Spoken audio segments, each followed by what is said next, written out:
Hello class. Today we will be discussing the outbreak of World War I, specifically the German invasion of France. Now, Germany, along with many of the other countries of Europe at this time, had made plans to deal with the other countries in the case of war. The German plan was the Schlieffen Plan.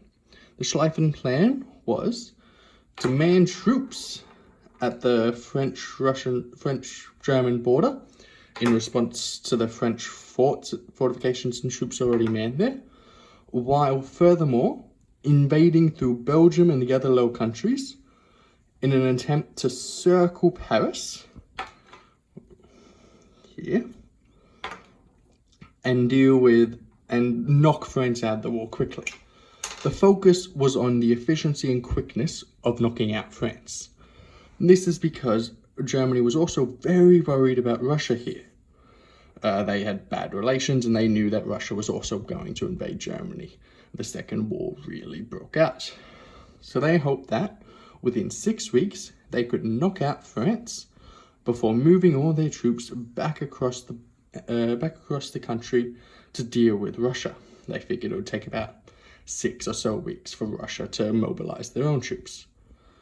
There were many flaws with this plan, as the actual war would show.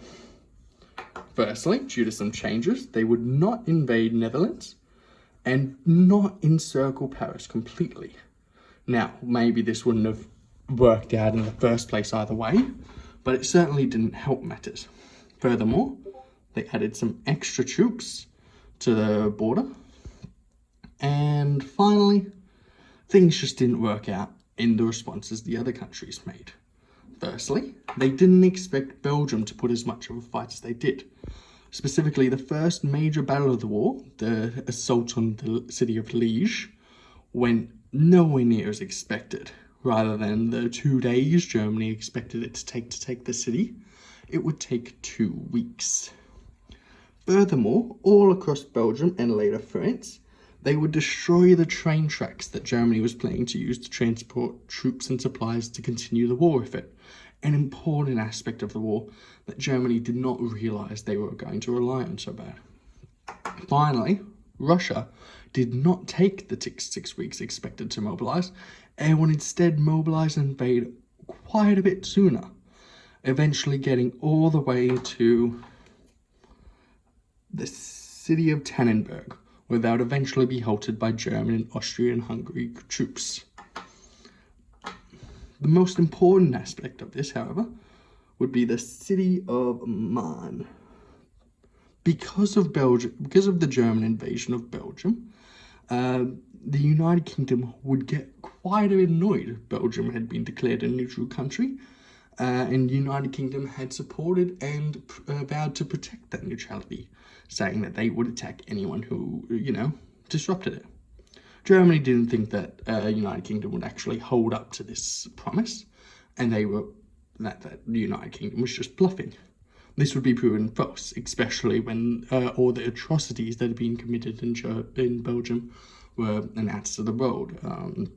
Germany had been killing quite a lot of resistance and other, non-combatant individuals.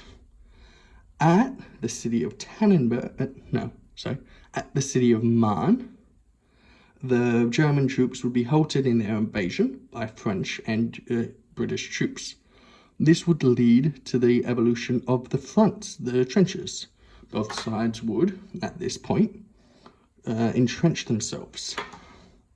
They would attempt to encircle each other, going all the way down to the Swiss Alps, hoping to outflank each other, and going all the way up to the English Channel. And that's how a lot of the war would continue to play out. These soldiers being stuck in their trenches, attempting to gain grounds on each other, while also being in very good defensive positions and not willing to give up anything.